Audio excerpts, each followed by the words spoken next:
যার মা নাই সে বুঝে মা কত বড় রত্ন। ওই মা ঘরের মধ্যে শুয়া আবার চিন্তায় পড়ে গেল, আর একবার যাই সন্তানের কাছে, আর একটা ডাক দেই, দেখিনি বাবা এসে একটু আমারে দেখা দেয়, চেহারাটা দেখলে আমার শান্তি লাগবে। মা আবার পরের বার নিয়ত করে রওয়ানা। ঠিক ওই সূর্যের গরমের সময় আম্মা জান কপালের উপরে হাতটা রাইখা আবার পাহাড়ের দিকে তাকায়, বাবা আমি তোর মা পাহাড়ের নিচে আসছি, একটা নজর দেখে যা। আজও সন্তান নামাজের মধ্যে দাঁড়ানো, সন্তান আজও চিন্তা করে নামাজ ছাড়বো নাকি মায়ের ডাকে সাড়া দিব। সিদ্ধান্ত নিল না, নামাজ ছাড়বো না, মায়ের ডাকেও সাড়া দিব না। মা আজও কষ্ট পাইয়া চুপ বাড়ি চলে যাইতেছে, আর বলে আর আমি আসবো না, গেলাম। কিন্তু বাড়ি যাইয়া মায়ের মনে মানায় না, আবার আগুন জ্বলা উঠছে। একটা নজর না দেখলে কলিজা ঠান্ডা করা যায় না। তৃতীয়বারের মতো নবীজি বলেন ওই মহিলা আবার রওয়ানা। বাচ্চাটার কিনারায় পাহাড়ের পাদদেশে গিয়ে আবার আওয়াজ দিছে, বাবা আমি শেষবারের মতো আসছি, একটু নাইমা আয়, আমি মা তোর একটু মন ভইরা দেখি। আজও সন্তান নামাজে দাঁড়ানো, একবারও জবাব দেয় না, নামাজও ছাড়ে না। এতদিন মা কিন্তু কষ্ট পাইছে ঠিক, কিন্তু মন খুইলা কিছু বলে নাই। আজকে শেষবারের মতো মা যখন বাড়ি যায়, আসমানে হাত উঠাইয়া হালকা একটা কথা বইলেই ফালাইছে, ও আল্লাহ আমার সন্তান এমন ইবাদত করে যে আমার একটু দেখার সময় হয় না। কি বলবো, মনের দুঃখ, তোমার কাছে একটা দাবি, ওরে জিনাকারিনী মহিলার চেহারা না দেখাইয়া মরণ দিবা না। জিনাকারিনীর মহিলার চেহারা দেখাইও, এটা একটা গুনাহ হইল তোমার জন্য, এটা গুনাহ। সারা রাত মহিলা দেখো, মোবাইলে বেগানা দেখো, তোমার জন্য এটা গুনাহ না, কিন্তু ওই সন্তানের জন্য মায়ের এটা বিশাল বরদোয়া। জিনাকারিনী মহিলার চেহারা না দেখাইয়া মারবা না। আরশে আজিমে মায়ের কথা কবুল। মা চলে গেছে না, আর মা ফেরত আসেন না। এদিকে মায়ের দোয়া কবুল। এলাকায় সবাই বলতেছে পাহাড়ের উপরে আমগো বড় বুজুর্গ, এত বুজুর্গ যার জীবন যাবে ইবাদত থেকে আলাদা হবে না। এক সুন্দরী রূপসী মহিলা বলে, তুমি বুজুর্গ অনেক টাইট, বলে না আমার সামনে টিকবে না, যাও টিকবে। মহিলা এবার চুপে চুপে পাহাড়ে উঠছে, উঠা যুবকের সামনে, যুবক নামাজে দাঁড়ানো, চোখ বন্ধ। ওই যুবতী সুন্দরী জাহান্নামী নারীটা যত অপকৌশল করা প্রয়োজন করছে, কিন্তু যুবকের নজর নিতে পারে নাই। ওই মহিলা ব্যর্থ হইয়া পাহাড়ের নিচে নাই না, পার্শ্বে একটা চেটিয়াল খোলা ময়দান, ওখানে এক রাখাল বকরি চড়ায়, ওই রাখালের সাথে গিয়ে জিনা করেছে। জিনার কারণে একটা গর্ভে বাচ্চা চলে আসছে। বাচ্চা আসার পর ওই জাহান্নামী নারী বাচ্চাটা দুনিয়াতে আসা পর্যন্ত চুপ। বাচ্চা যেদিন দুনিয়াতে আসছে, বাচ্চাটা কোলে নিয়া এলাকায় ঘুরে আর কয়, তোদের বুজুর্গের কি হালাত জানুনি? কয় কি? এই যে আমার সাথে জিনা করছে সেই বাচ্চা, তোদের বুজুর্গ জিনা করছে আমার সাথে, সেই অবৈধ বাচ্চা। এই কথা শুই না এলাকার মানুষ সব গরম। এত মোহাব্বত করি হুজুরের, এত ভালো জানি বুজুর্গ, এই অন্যায় যদি করে তো আর দেরি করে লাভ নাই। লাঠি নিয়ে সবাই চলে গেল পাহাড়ে। ভাঙা ইবাদতের ঘরটারে ভেঙ্গে যখন ওই আল্লাহর বান্দা যুবক আবেদের গায়ে একটু টাচ করছে, যুবক বলে খবরদার টাচ করিস না। কি হয়েছে বলো? বলে তোমার বুজুর্গি শেষ, মহিলার সাথে তুমি জিনা করেছো। যুবক বলে আল্লাহর কসম আমি কারোর সাথে জিনা করি নাই। কে বলেছে? বলে মহিলা জিনার দ্বারা বাচ্চাও হয়েছে। তাই আমার সামনে বলতে পারবে নি? কয় পারবে। কয় নিয়ে আসো। মায়ের বরদোয়া। জিনাকারিনী মহিলার চেহারা না দেখাইয়া কবরে নিও না। ওবার এলাকার মানুষ চলে গেল। ওই নষ্ট নারীটারে বাচ্চা সহ নিয়ে পাহাড়ের নিচে আছে। এবার ডাকে, বুজুর্গ নিচে আও। বুজুর্গ নজর করে দেখে অনেক মানুষ হাতে লাঠি, ওই জিনাকারিনী মহিলা বাচ্চা নিয়ে দাঁড়ানো। ও করছে কি, 2 রাকাত নামাজ পড়ে একটা চিৎকার দিছে, মালিকেরে, ও দয়ার মালিক, না জানি কোন কারণে তুমি আমার উপরে বেজার হইছো। ও আল্লাহ, আমি তো তোমার মহব্বত আর ভালোবাসায় আমি মগ্ন থাকি, আমি দুনিয়ার লাইনে একটা গুনাহ করি নাই। আজ আমার সামনে কঠিন পরীক্ষা, তুমি আমার ইজ্জতের হেফাজত করো।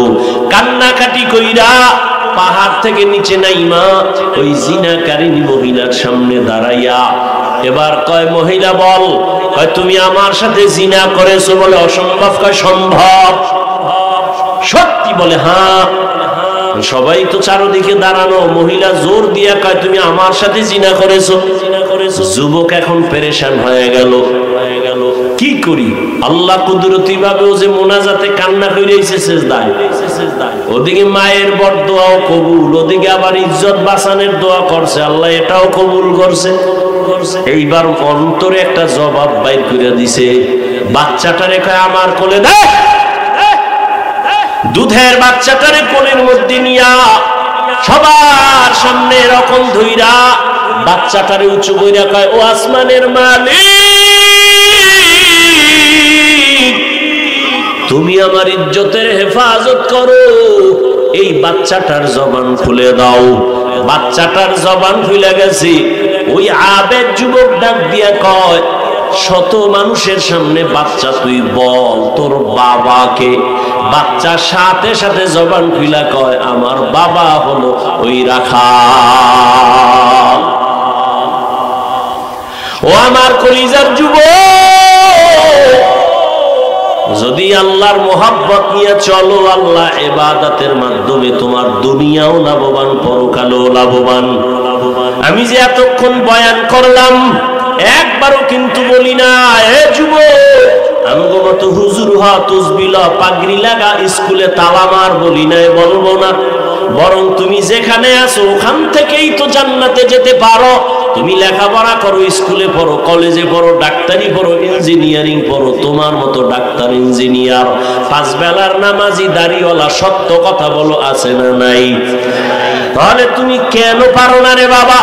তোমার মতো যুবক আজকে স্কুল কলেজে পড়ে নামাজ ছাড়ে না, তুমি কেন পারো না? রাস্তায় গাড়ি চালায়, ড্রাইভারি করে, নামাজ ছাড়ে না, তুমি কেন পারো না?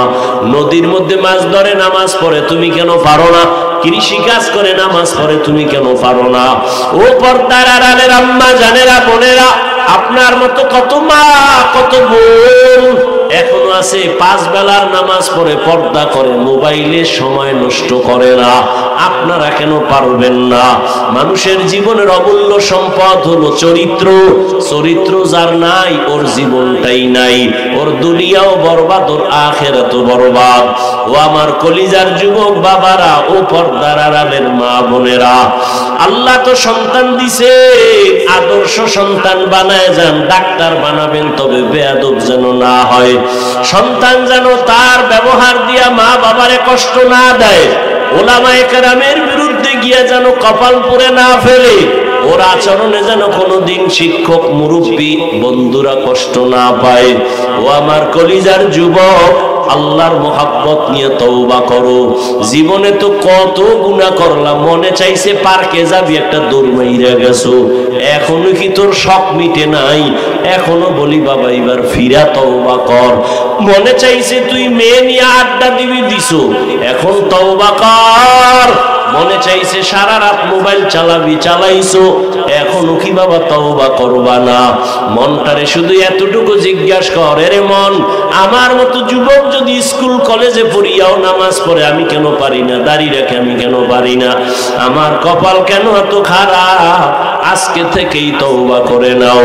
হায়াতের মালিক আল্লাহ, মৌতের মালিক আল্লাহ, রিজিকের মালিক আল্লাহ, সম্মানের মালিক আল্লাহ। মরিয়া গেল আর দাড়ি কাটবা না, নামাজ ছাড়বা না, বেপরদায় চলবা না, মা বাবারে কষ্ট দিবা না, উলামায়ে কেরামের বিরুদ্ধে যাবা না, নবীর তরিকার বাহিরে চলবা না। সবার দোয়া নিয়ে চলিও। মা বাবার দোয়া তোমার সফলতার চাবি, ওস্তাদের দোয়া তোমার সফলতার চাবি, উলামায়ে কেরামের দোয়া তোমার সফলতার চাবি। আল্লাহর মোহাব্বত যদি থাকে, তওবার নিয়ত থাকে, মুনাফিকি না থাকে, খাঁটি তওবার নিয়তে যাদের অন্তর তৈরি আছে, দুটো হাত আমার আল্লাহকে দেখায় দাও। নবীর আদর্শ মেনে পানি পান করো, ইবাদত। নবীর আদর্শ মতো জুতা পরবা, ইবাদত। দুনিয়াতে এমন কোন ব্যক্তির আদর্শ খুঁজে পাবা না যেখানে পানি পান করার নিয়ম আছে। আছে? গণতন্ত্রের মধ্যে পানি পান করার নিয়ম আছে? রাজতন্ত্রের মধ্যে, প্রজাতন্ত্রের ভেতরে নাই। রহমতের নবী সব ধরে ধরে শিখাইছেন। আমি পানি পান করি, তুমিও পান করো আমার পিপাসা নিবারণের জন্য, তুমি তোমার পিপাসা নিবারণের জন্য। হে যুবক, তুমি পানির একটা বোতল যখন পেয়েছো, সেকেন্ডের আগে তোমার বাম হাত দৌড় দিছে, আর আমি বান্দাও পানি পান করার জন্য বোতল সামনে, আমার ডান হাত দৌড় দিছে। তুমি বাম হাতে বোতল দইরা এরপরে বাম হাতে পানি টান মারলা, আধা লিটার নাই, এক টানে শেষ। আমিও পানি আধা লিটার নিলাম, তবে আমি এক টানে পান করি নাই, আমি 3টা ধাপ দিয়া পান করলাম 3 শ্বাসে। আমারটা ইবাদত, তোমারটা ইবাদত হয় না কেন? নবীর আদর্শ নাই। জুতা তুমিও পরো, আমিও পরি, আমরা জুতা ছাড়া। কিন্তু তোমার তো চিন্তা নাই, আমি তো জুতা পরার সময় ইবাদত হিসাবে পড়ি। কেমনে? কয় ডান জুতার মধ্যে ডান পাও আগে ঢুকাইবা সুন্নত, এরপরে বাম জুতায় বাম পা ঢুকাইবা সুন্নত। কোন পা আগে ঢুকলো? এবার দোনো পাও যখন ঢুকছে, দাঁড়াও, এবার প্রথম কদম দিবা ডান পা দিয়া, সুন্নত। তুমিও জুতা পইরা চলো, আমিও চলি, কিন্তু তোমার ইবাদতের চিন্তা নাই, আমি ইবাদত হিসাবে চলি। এরে আল্লাহর গোলাম, বাথরুমে যদি যাও নবীর তরিকা মানিয়া, ওখানের সময়টাও আল্লাহ পাক নেক দ্বারা পরিবর্তন করবেন। যদি ইবাদত হয়, নবীর তরিকায় যাও। বাথরুমে তুমিও যাও, আমিও যাই, নাকি আমগো হুজুরগো বাথরুম নাই? তুমিও বাথরুমে যাও, আমিও যাই, কেমনে ব্যবধান? তুমি কোন পাও দিয়া ঢুকছো খবর নাই, আর আমি ঢুকার আগে দোয়া পড়েছি, বাম পা দিয়া ঢুকছি। ভুলে যদি ডান পাও দৌড় দিয়া গেছে, আবার ব্যাক করছি, আবার নতুন করে বাম পা দিয়া ঢুকছি। নবী বলছে খালি মাথায় খালি পায়ে ঢুকবি না বাথরুমে। আর বাথরুমে যাইয়া কেমনে বসবি নবী শিখাইছেন। বাথরুমে যখন বসবা, হাঁটুর উপরে যেন কাপড় উঠে না যায়, আর বাম পায়ের উপরে ভর করে বসবা। দোয়া পইরা ঢুকবা, কারণ বাথরুম হলো শয়তানের আড্ডাখানা। টুপি ছাড়া ঢুকবা না, মাথা খালি রাখবা না, হয়তো একটা কাপড় দাও, গামছা দিয়ে ঢুকো। খালি মাথায় ঢুকবা না, খালি পায়ে ঢুকবা না, দোয়া পইরা ঢুকবি। বাথরুমে কোনো দুর্ঘটনা হবে না। অনেকে বাথরুমে দুর্ঘটনা হয় না। আর জুতা পরার টাইম আছে না, দৌড় নিম্নচাপ শুরু হয়ে গেছে। দরজা খুলে রাখা আগেই যেই তেলে খাইছে গরুর মতো হাঁটে আর চাটে। আল্লাহ হেদায়াত দান করেন। রহমতের নবীর আদর্শ মতে বাথরুমে যাও, ইবাদত। ব্যবসা করবা, ইবাদত। নবীর আদর্শে কেমনে ব্যবসা করবো? দোকানে বড় করে লেখো, বিক্রি করা মাল অবশ্যই ফেরত নেওয়া হয়। যদি লেখো ফেরত নেওয়া হয় না, বুঝা গেল তুমি ধোঁকাবাজ। ধোঁকাবাজ আল্লাহর ইবাদত করে না, মানুষকে ধোঁকা দেয়। নবীর তরিকায় ব্যবসা করো, কাস্টমারের সাথে কখনো ভুলেও মিথ্যা কথা বলবা না। তুমি একটা লুঙ্গি কিনে আনছো ঢাকা থেকে, বাঞ্ছারামপুর বাজারের দোকানে কিনছো 150 টাকা, দোকান পর্যন্ত আসতে আরো লাগছে 20 টাকা খরচ। কাস্টমার যদি বলে ভাই লুঙ্গি কিনছেন কত, তুমি যদি বলো 120 বা 150 বা 170, 20 টাকা যে খরচ, এটাকেও তুমি কিনার মধ্যে মিলাইছো, হালাল নাই, হারাম হয়ে গেছে। আর যদি বলো না আমি 150 টাকা লুঙ্গি কিনছি, 20 টাকা খরচ, তুমি আমারে 30 টাকা লাভ দাও, ওই কাস্টমার মরণ পর্যন্ত তোমারে ভুলবে না। 2 টাকা বেশি লাগলেও তোমার কাছে আসবে, কারণ লোকটা মিছা কথা কয় না। আবার লুঙ্গি নিয়ে কয় ভাই ফেরত নেও, টাকা দাও। কেন টেন নাই, নেও, টাকা ফিরায় নাও, লুঙ্গি ফিরায় দাও। নবী বলেন ওই যে লুঙ্গি ফিরায় রাখছো, টাকা ফিরায় দিছো, লোকটা খুশি। তুই কি পাইলি? তুই ওই লুঙ্গিটা দান করলে যে সওয়াব, ওই সওয়াব আল্লাহ তোরে দিয়ে দিবে। আর কি বরকত ব্যবসায়ীর জন্য। নবী বলেন আত-তাজিরু সুদুকুল আমিন মা'আন নাবিয়্যিন ওয়াস সিদ্দিকিন ওয়াস শুহাদা। কিয়ামতের দিন আমি নবীর সাথে তুমি জান্নাতে থাকবা। দেখছেন নি ভাই, ব্যবসা করে কি জান্নাতে যাওয়া যাবে না? রাস্তা নাই। তুমি করো আকাম, তো কেমনে জান্নাতে যাবে? 1 নাম্বার 2 নাম্বার সব উল্টা পাল্টা করে ফেলো। মানুষের সাথে মিথ্যা তো কয়, আবার কসমও খায় মিথ্যার উপর। আল্লাহ এইসব মিলায় দেখে একটা কাপড়ের মাঝখানে সেরা, কাপড়টা আলাদা রাখছে চিহ্ন দিয়া। কর্মচারীরে কইছে এই কাপড়টা যদি কেউ নিতে চায় বইলা দিস, একটু ছিদ্র আছে, টাকা কিছু কমায় নাও। লোকে কাপড় নিয়ে গেছে, ওই ত্রুটি যে ছিল এটা বলতে মনে নাই। ইমাম আবু হানিফা এসে কয় কাপড়টা কই? কয় বিক্রি হয়ে গেছে। বলছিলানি কাপড়ে ঝামেলা আছে? কয় মনে নাই। এবার টাকা দিয়া লোক নামায় দিছে বাজারে, এলান করো আবু হানিফার দোকান থেকে কে একটা লুঙ্গি নিছো অমুক দিন, তাড়াতাড়ি কাপড় ফেরত দাও, তোমার কাপড়ের মধ্যে সমস্যা আছে, টাকা কিছু ফেরত পাইবা। এইটা বইলা বইলা বাড়ায়। এর নাম হলো আল্লাহর ভয়, তাকওয়া, এর নাম ইবাদত। এজন্যই তো আবু হানিফার নাম সারা দুনিয়া জুড়ে স্মরণ হয়। লাকাদ জানাল বিলাদা ওয়া মান আলাইহা ইমামুল মুসলিমিনা আবু হানিফা। আবু হানিফা বুদ ইমামে বাসফা, সিরাজে উম্মতানে মুস্তাফা। ইবাদত কার জন্য? জোরে বলো। কার আদর্শে? মদিনাওয়ালা নবীর আদর্শে। কিন্তু মা বাবার বরদোয়া নিয়া না, মা বাবা বরদোয়া নিয়া না, সাবধান। নফল নামাজে দাঁড়াইছো, আম্মা জান যদি ডাক দেয়, কঠিন ভাবে যদি ডাক দেয়, নামাজ বাদ দিয়া মায়ের ডাকে সাড়া দিতে হবে, এটাও ইবাদত। মা বাবার খেদমত করো, ইবাদত।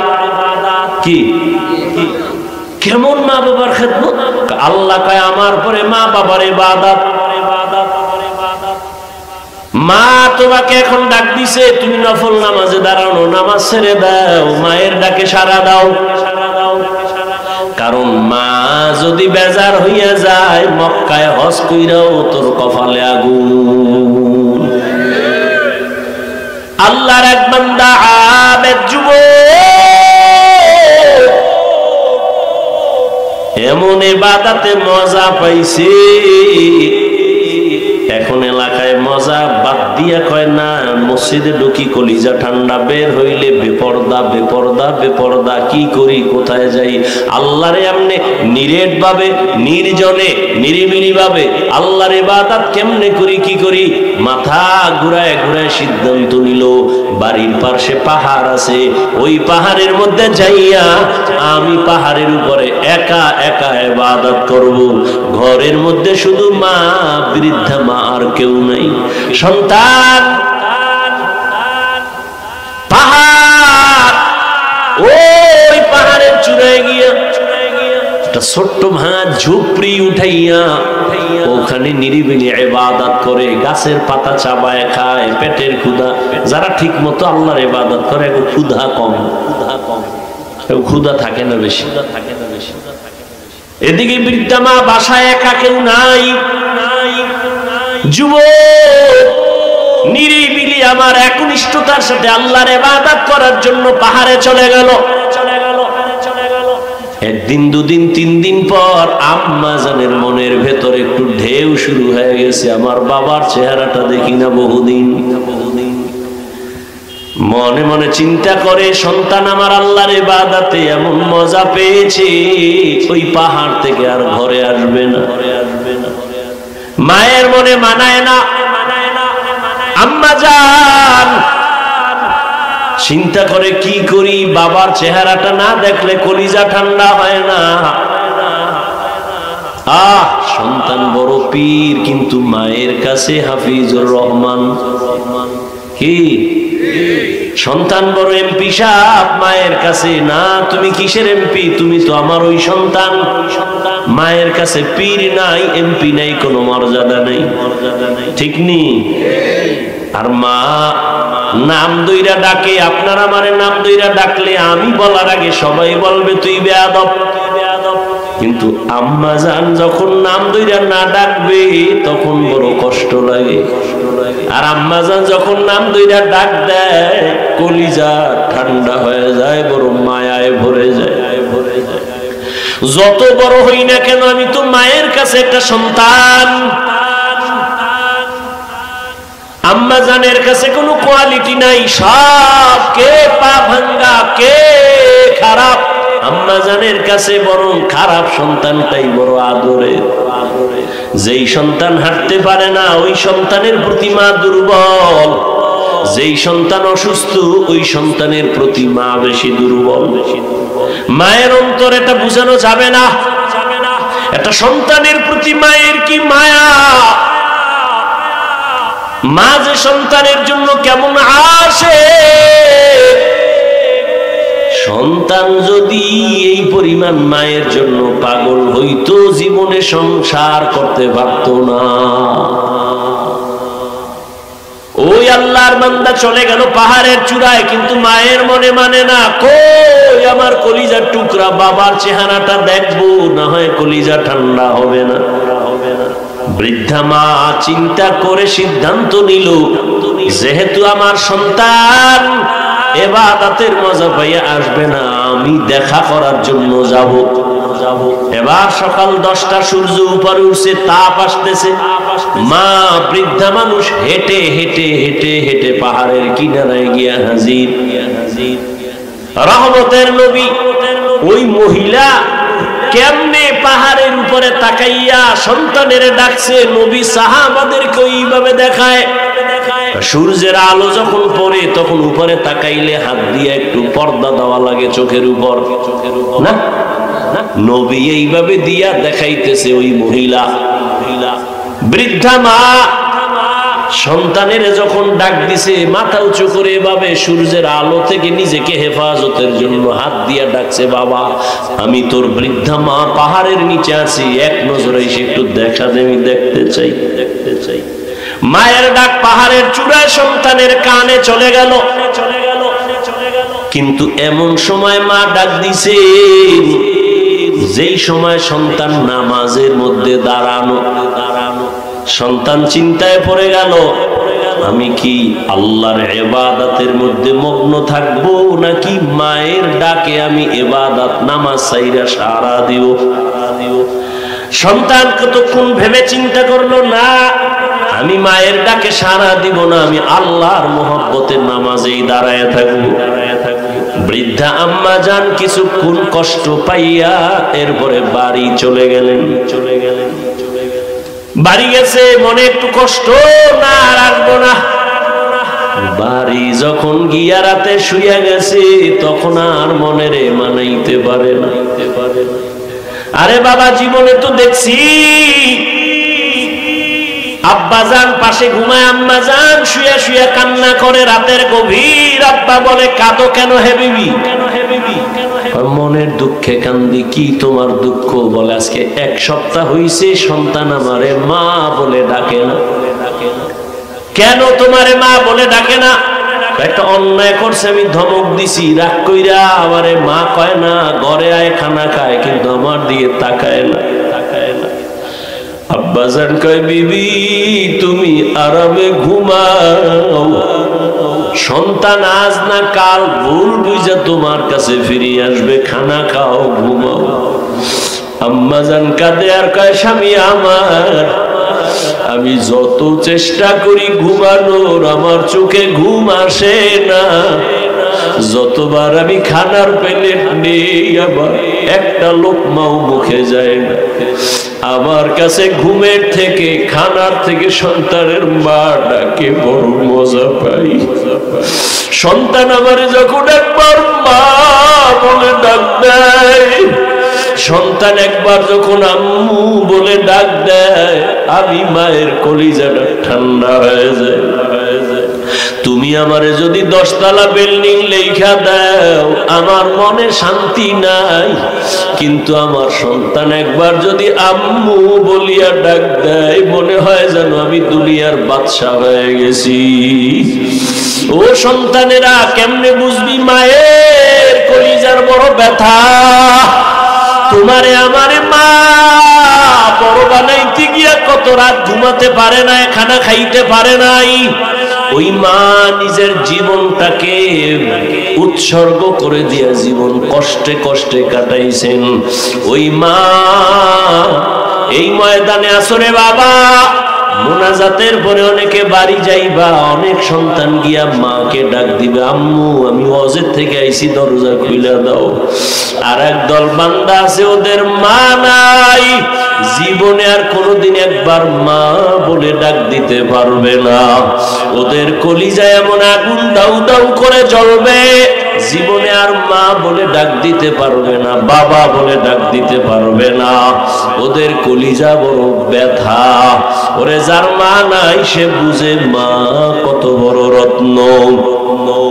ওই মা ঘরের মধ্যে শুয়া আবার চিন্তায় পড়ে গেল, আর একবার যাই সন্তানের কাছে, আর একটা ডাক দেই, দেখিনি বাবা এসে একটু আমারে দেখা দেয়, চেহারাটা দেখলে আমার শান্তি লাগবে। মা আবার পরের বার নিয়ত করে রওয়ানা। ঠিক ওই সূর্যের গরমের সময় আম্মা জান কপালের উপরে হাতটা রাইখা আবার পাহাড়ের দিকে তাকায়, বাবা আমি তোর মা পাহাড়ের নিচে আসছি, একটা নজর দেখে যা। আজও সন্তান নামাজের মধ্যে দাঁড়ানো, সন্তান আজও চিন্তা করে নামাজ ছাড়বো নাকি মায়ের ডাকে সাড়া দিব। সিদ্ধান্ত নিল না, নামাজ ছাড়বো না, মায়ের ডাকেও সাড়া দিব না। মা আজও কষ্ট পাইয়া চুপ বাড়ি চলে যাইতেছে, আর বলে আর আমি আসবো না, গেলাম। কিন্তু বাড়ি যাইয়া মায়ের মনে মানায় না, আবার আগুন জ্বলা উঠছে। একটা নজর না দেখলে কলিজা ঠান্ডা করা যায় না। তৃতীয়বারের মতো নবীজি বলেন ওই মহিলা আবার রওয়ানা। বাচ্চাটার কিনারায় পাহাড়ের পাদদেশে গিয়ে আবার আওয়াজ দিছে, বাবা আমি শেষবারের মতো আসছি, একটু নাইমা আয়, আমি মা তোর একটু মন ভইরা দেখি। আজও সন্তান নামাজে দাঁড়ানো, একবারও জবাব দেয় না, নামাজও ছাড়ে না। এতদিন মা কিন্তু কষ্ট পাইছে ঠিক, কিন্তু মন খুইলা কিছু বলে নাই। আজকে শেষবারের মতো মা যখন বাড়ি যায়, আসমানে হাত উঠাইয়া হালকা একটা কথা বইলেই ফালাইছে, ও আল্লাহ আমার সন্তান এমন ইবাদত করে যে আমার একটু দেখার সময় হয় না। কি বলবো, মনের দুঃখ, তোমার কাছে একটা দাবি, ওরে জিনাকারিনী মহিলার চেহারা না দেখাইয়া মরণ দিবা না। জিনাকারিনীর মহিলার চেহারা দেখাইও, এটা একটা গুনাহ হইল তোমার জন্য, এটা গুনাহ। সারা রাত মহিলা দেখো, মোবাইলে বেগানা দেখো, তোমার জন্য এটা গুনাহ না, কিন্তু ওই সন্তানের জন্য মায়ের এটা বিশাল বরদোয়া।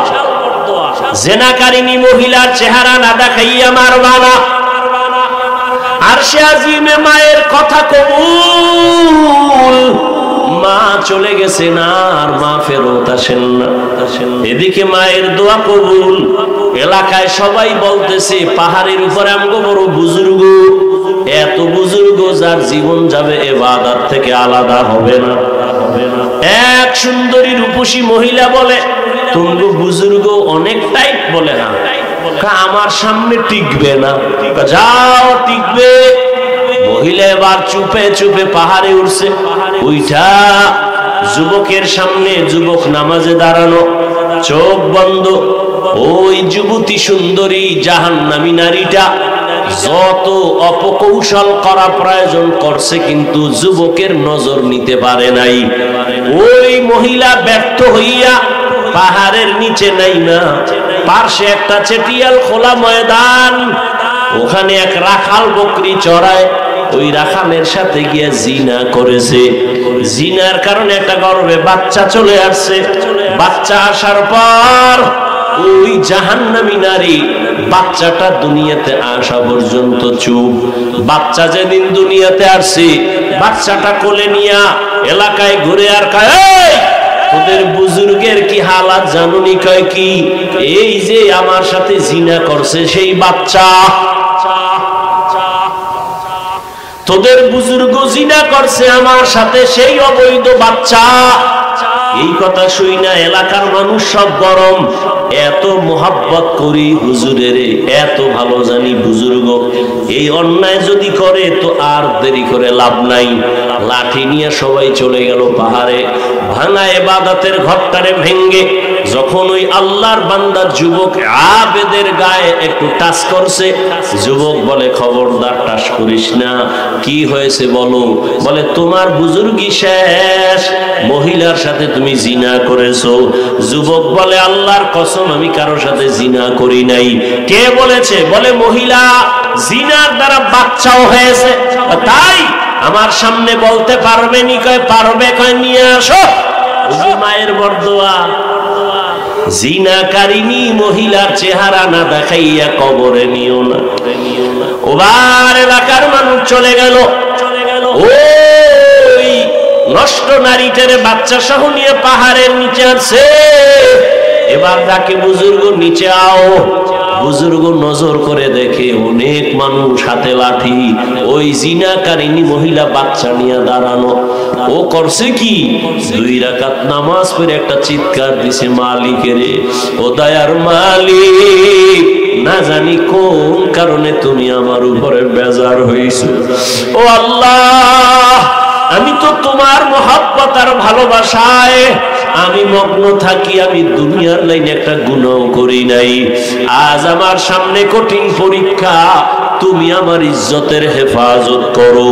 কান্নাকাটি কইরা পাহাড় থেকে নিচে নাইমা ওই জিনাকারিনী মহিলার সামনে দাঁড়াইয়া এবার কয়, মহিলা বল। কয়, তুমি আমার সাথে জিনা করেছো। বলে, অসম্ভব। কয়, সম্ভব। সত্যি? বলে, হ্যাঁ। সবাই তো চারদিকে দাঁড়ানো। মহিলা জোর দিয়া কয়, তুমি আমার সাথে জিনা করেছো। যুবক এখন পেরেশান হয়ে গেল। কি করি? আল্লাহ কুদরতি ভাবে ও যে মোনাজাতে কান্না কইরাইছে সেজদায়।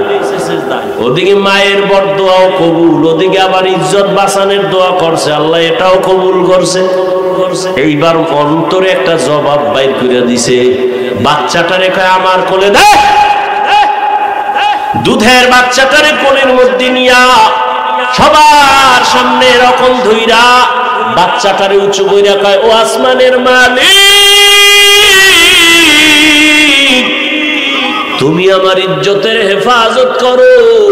এই বাচ্চাটার জবান খুলে দাও। বাচ্চাটার জবান খুলে গেছে। ওই আবেদ যুবক ডাক দিয়া কয়, শত মানুষের সামনে বাচ্চা তুই বল তোর বাবাকে। বাচ্চার সাথে সাথে জবান খুলে কয়, আমার বাবা হলো ওই রাখাল। ও আমার কলিজার যুবক, যদি আল্লাহর মোহাব্বত নিয়ে চলো, আল্লাহ ইবাদতের মাধ্যমে তোমার দুনিয়াও লাভবান, পরকালও লাভবান।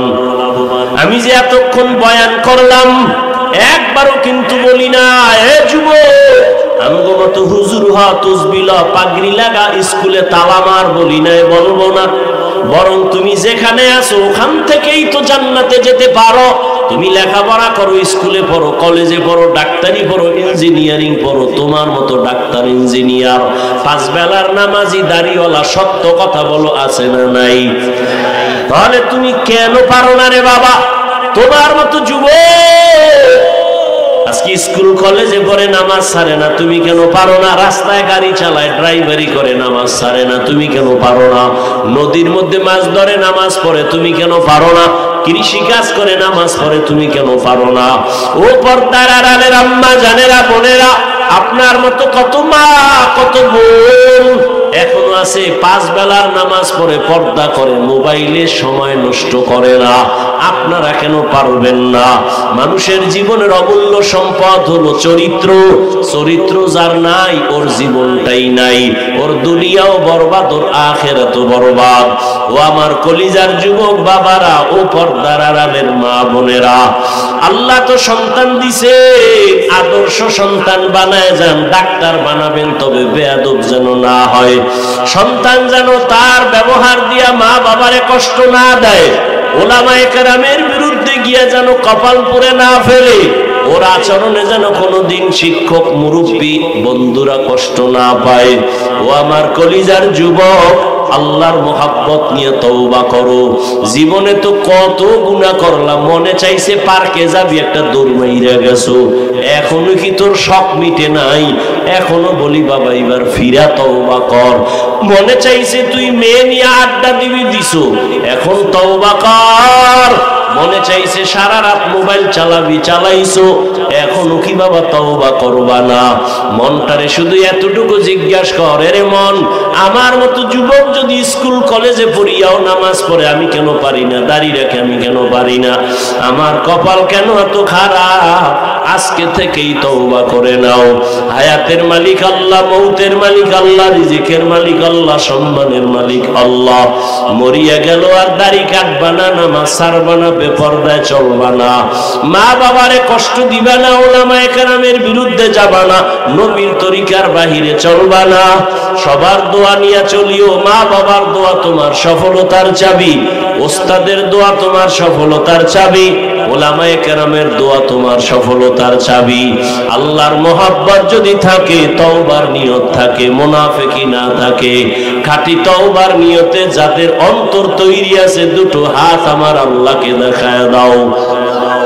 আয় আল্লাহ, হাতগুলো কবুল করে নেন, তওবা কবুল করে নেন, তওবার উপরে মজবুত হইয়া চলার তৌফিক দান করেন, আমিন। আলহামদুলিল্লাহি রাব্বিল আলামিন, ওয়াসসালাতু ওয়াসসালামু আলা সাইয়্যিদিল আমবিয়া ওয়াল মুরসালিন ওয়া আলা আলিহি ওয়া আসহাবিহি আজমাইন।